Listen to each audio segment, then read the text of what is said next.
Oi, pessoal, sejam bem-vindos ao canal do Grupo Socorrista Maria de Nazaré. Nós vamos dar continuidade aos estudos do Evangelho de Jesus, de acordo com o Evangelho segundo o Espiritismo. Antes de iniciarmos, eu convido a todos a mentalizar a figura do nosso meigo Mestre Jesus, que ele possa nos envolver a todos, nos banhar com a sua paz, para que possamos aproveitar ao máximo este momento de reflexão. Hoje nós vamos estudar o capítulo 8, Bem-aventurados os que têm puro coração, dos itens 11 ao 17. Esses itens falam sobre o escândalo.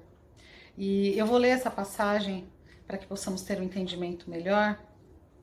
Ela diz o seguinte: se a vossa mão ou o vosso pé vos é motivo de escândalo, cortai-os e lançai-os longe de vós. Melhor será para vós que entreis na vida tendo um pé ou uma só mão, do que tendes dois e serdes lançados no fogo eterno.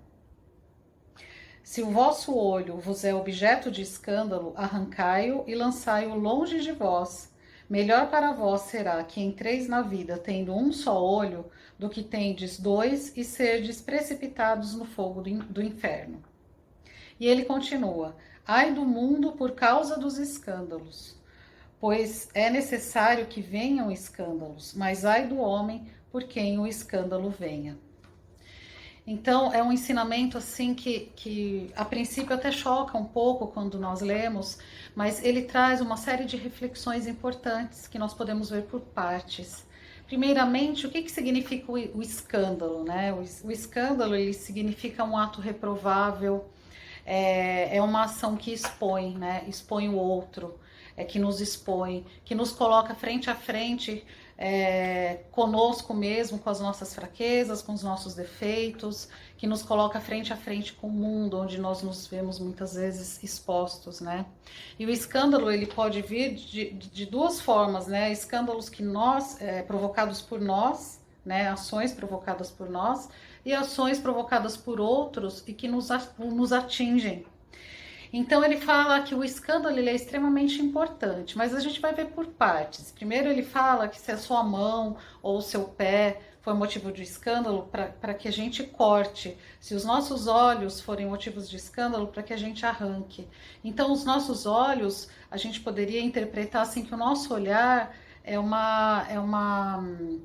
ele expõe o que nós somos, né? O que está dentro de nós. Então, se eu tiver um olhar bom, né? Um olhar bom para o outro, eu não vou ver maldade no outro, né? Mas se eu não tiver um olhar bom, então eu olho para o outro, eu olho para as situações, eu olho para o mundo sempre com aquele olhar de maldade, que muitas vezes pode ser um motivo de escândalo, né? Como eu vejo a maldade, eu posso provocar situações constrangedoras para o outro, né?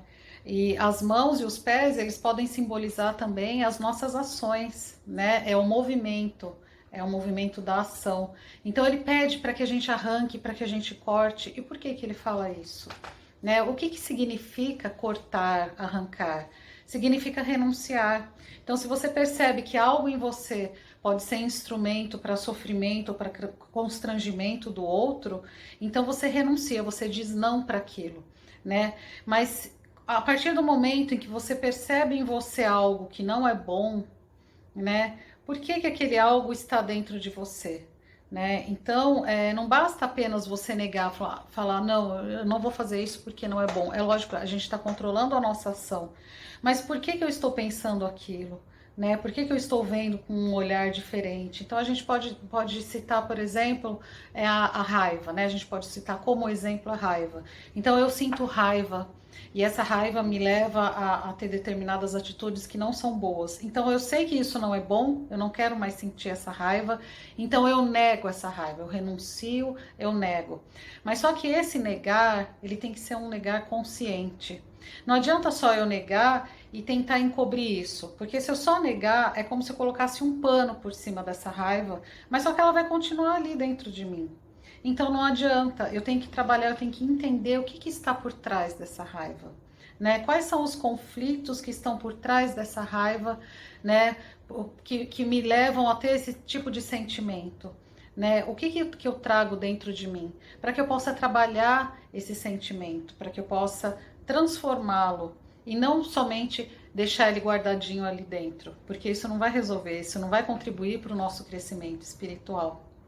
Na questão 919 do Livro dos Espíritos, Kardec pergunta qual é o modo mais eficaz para que os espíritos, para que o homem consiga crescer moralmente e não se deixar levar pelo mal. E os espíritos respondem: um sábio da antiguidade já vos disse, conhece-te a ti mesmo. Então, eles não falaram, combata o mal, só colocando contrapondo esse mal com uma ação boa. Então, se você sente raiva, seja calmo.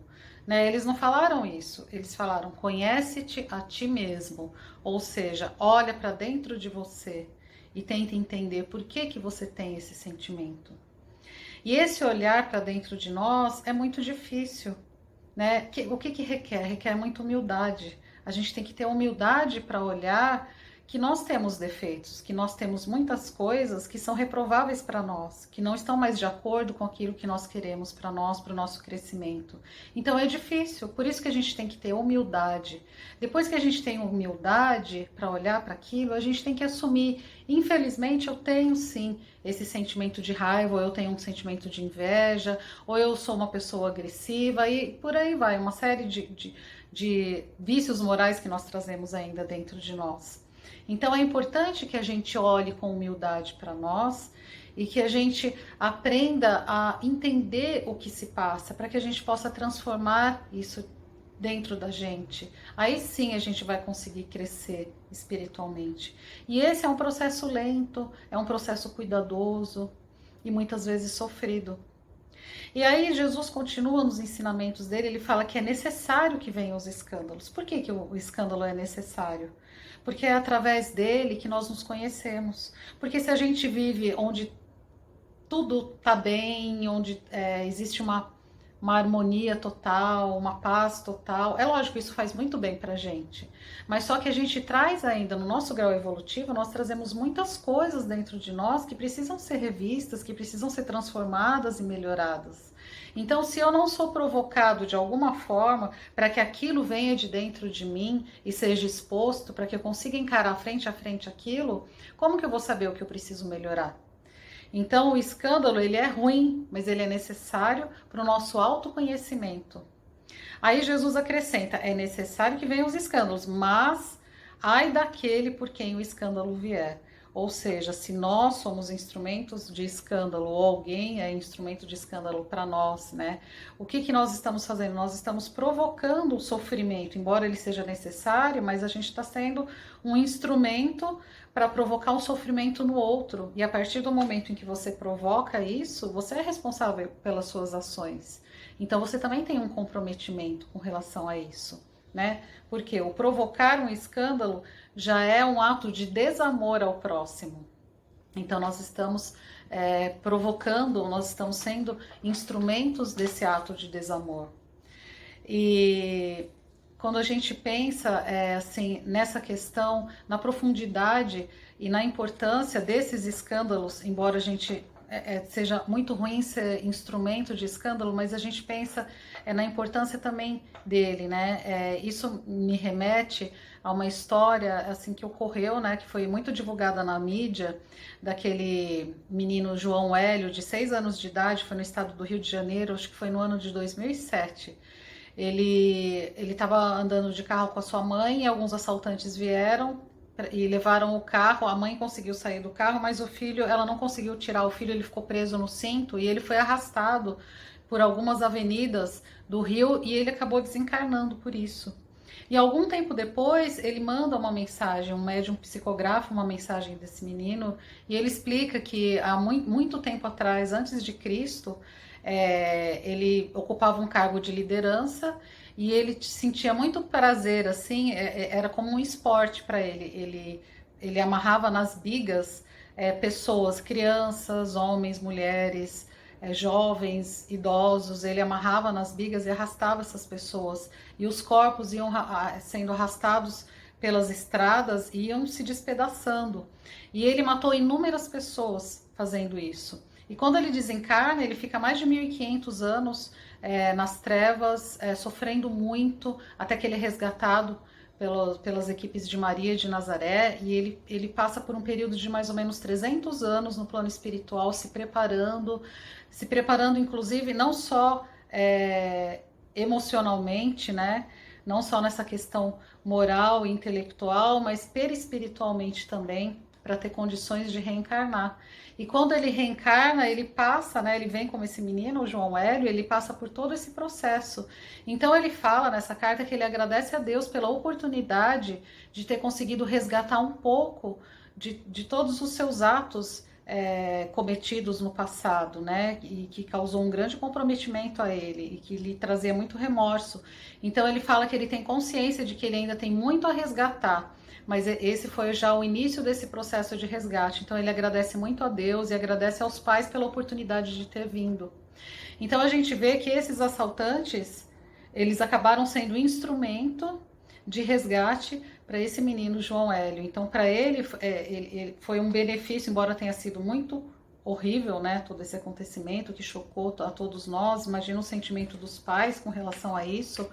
Mas esses assaltantes, eles trouxeram isso. Só que o comprometimento deles também é muito grande, né? A partir do momento em que eles têm um ato desses, eles estão comprometidos também, né? Então, eles foram instrumentos desse escândalo, como Jesus disse, ai daqueles por quem o escândalo vier. Então, acho que a gente consegue entender de uma forma um pouquinho mais clara isso que Jesus trouxe para nós, né? E algo que é muito importante que a gente tenha em mente é que quando a gente começa nesse processo, né, de autoconhecimento e que a gente identifica tantas coisas dentro de nós, muitas vezes a gente sente culpa, né? A gente sente culpa por ter ainda sentimentos e pensamentos que estão em desacordo com aquilo que nós queremos para nós, com os nossos propósitos. Às vezes a gente sente culpa por ações, né, que nós já tivemos no passado e que às vezes a gente ainda tem atualmente, mesmo buscando a nossa reforma íntima, a gente muitas vezes tem, então a gente sente culpa. E a Joana de Ângeles, ela traz algo muito importante sobre a culpa. Ela fala que a culpa ela é extremamente importante para o despertar. A partir do momento em que você sente culpa, você consegue enxergar que você está errado, que não é bom aquilo que você fez, ou aquilo que você pensa, ou que você sente. Então, ela é boa para o despertar, mas só que você continuar com sentimento de culpa, isso é muito ruim. Por quê? Porque a culpa paralisa. E a Joana fala que essa paralisia, né, ela nos impede, ela faz com que a gente perca tempo, um tempo que a gente poderia estar investindo no nosso crescimento, na nossa transformação, na reparação dos nossos atos, dos nossos erros. Então, não é bom ficar paralisado na culpa, que a gente possa ter essa humildade de reconhecer, sim, nós estamos ainda em crescimento, nós temos muito que crescer, né, muito que melhorar, mas a gente está indo. Né, a gente está indo cada um no seu ritmo, cada um dentro do seu entendimento, e a gente está procurando essa melhora, mas que a gente possa ter sempre a humildade, o carinho para conosco mesmos. E o Ramatiz, para finalizar, eu vou ler uma pequena mensagem que o Ramatiz traz, que fala exatamente sobre isso, do livro Evangelho, Psicologia e Yoga, que ele fala justamente sobre essa questão do tratamento que nós devemos ter conosco mesmos. Ele diz o seguinte: perdoai-vos a vós mesmos, como o Senhor vos perdoa. Sede generosos com o vosso pequenino ser, que reclama paciência para evoluir. Não vos tortureis usando para convosco uma intransigência imperdoável. Não devemos dar vazão ao orgulho numa contenção excessiva da nossa natureza. O Senhor é generoso, por que não usaremos nós as mesmas medidas? A paciência na correção dos próprios males revela um grau superior de humildade, que reconhece as limitações do próprio espírito. Perdoa-o e prossegue na tarefa da educação espiritual com amor, benevolência e tolerância para consigo mesmo. Então, é uma mensagem muito bonita do Ramatiz, que fala justamente desse amor que a gente tem que ter por nós mesmos, essa compreensão de nos perdoarmos, pelos nossos erros, pelas nossas fraquezas, que tudo isso faz parte desse processo evolutivo. Então que a gente possa guardar essa mensagem de Ramatiz conosco, para que a gente não seja tão intransigente com a gente mesmo, né? Que a gente tenha humildade, assim como Deus, né? O nosso Pai tem esse amor, essa compreensão conosco. Né? Nós temos o nosso tempo da nossa transformação. O importante é que a gente consiga enxergar tudo isso, procure entender e procure assim nos melhorar cada vez mais, né? E agora que nós estamos entrando nesse ano novo, né, que vão renovando as nossas esperanças, nós tivemos um ano de 2020 tão difícil, tão sofrido, com tanta dificuldade, né, com tanta perda, com tanto medo, com tanta dor. Então que quando a gente começa um novo ano, parece que tudo se renova dentro de nós, né? Então que a gente possa fortalecer essa esperança, que a gente possa fazer planos, projetos, desenvolver projetos para o nosso futuro, para esse ano agora, e que dentro desses projetos possam estar muito assim, muito vivo dentro de nós, com muita força, esse projeto da nossa transformação, esse processo que não acaba nunca, né? Porque a gente não vai conseguir se transformar em apenas uma encarnação, né? Nós precisamos de muitas, mas é aquele passinho de formiga que vai trazendo aos pouquinhos o nosso, vai ampliando o autoconhecimento e vai nos propiciando essa oportunidade de transformação, que a gente possa continuar sempre firme neste caminho e a gente conseguindo transformar o nosso pequeno mundo, né, o nosso mundo interior, consequentemente a gente vai contribuir para a transformação do mundo exterior. Então que Jesus nos abençoe e que nos acompanhe assim com todo o seu amor, com toda a sua paz, durante todo esse ano que se inicia, que seja um ano muito bom para todos nós. Muito obrigada.